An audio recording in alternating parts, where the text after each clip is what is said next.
ছোলার ডালের কচুরি তৈরি করার জন্য আমি যেভাবে পুরটা তৈরি করেছি আপনারা যদি ঠিক তেমনি ভাবে পুরটাকে তৈরি করে নেন তাহলে সেই ছোলার ডালের কচুরির পুরটা এতটাই স্বাদের হয়েছিল না, শুধু শুধু কচুরি কিন্তু আপনি খেয়ে নেবেন।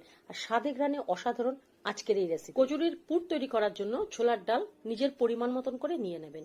খুব ভালোভাবে ধুয়ে 3 থেকে 4 ঘন্টা আগে ছোলার ডালটাকে একটু বেশি জল দিয়ে ভালোভাবে ছোলার ডাল ভিজে গেলে একটা ঝুড়ির মধ্যে ছোলার ডালটাকে রেখে দেবেন, যাতে ছোলার ডালের মধ্যে একটুও জল না থাকে। পুর তৈরি করার জন্য গ্যাসে কড়াই বসিয়ে দিয়ে অল্প পরিমাণে তেল দিয়েছি, তার মধ্যে দিয়েছি গোটা জিরে, শুকনো লঙ্কা, দিয়েছি এখানে এলাচ, দারচিনি আর লবঙ্গ।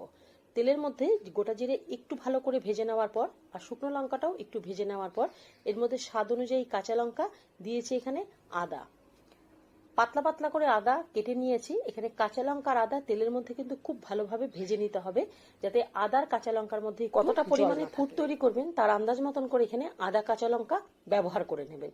খুব ভালোভাবে আদা কাঁচা লঙ্কা ভেজে নেওয়ার পর এর মধ্যে জল ঝরিয়ে রাখা ছোলার ডালগুলোকে দিয়ে দেবেন। ছোলার ডালের মধ্যে এবার দিয়ে দেবেন নুন, মিষ্টি, সামান্য একটু হলুদ। খুব ভালোভাবে কিন্তু ছোলার ডালটাকে ভেজে নিতে হবে, এই ছোলার ডালের মধ্যে যেন একটু জল ভাব না থাকে।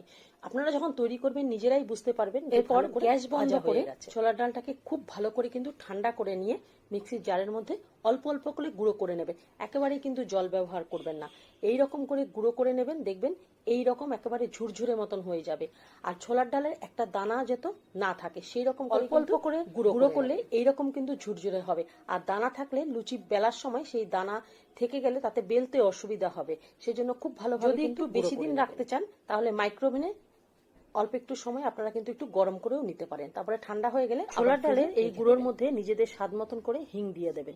আর যখন কচুরি তৈরি করবেন তখন কিছুটা পরিমাণে গুঁড়ো অন্য একটা পাত্রে নিয়ে হাত ছিটা জল দিয়ে এইভাবে ঝুরো ঝুরো করে মেখে নেবেন। তারপরে আটা বা ময়দার মধ্যে পুর ভরে আপনারা কচুরি তৈরি করে নেবেন। স্বাদে ঘ্রাণে অসাধারণ হবে আপনাদের কচুরি। একবার তৈরি করে দেখুন, দারুণ লাগবে।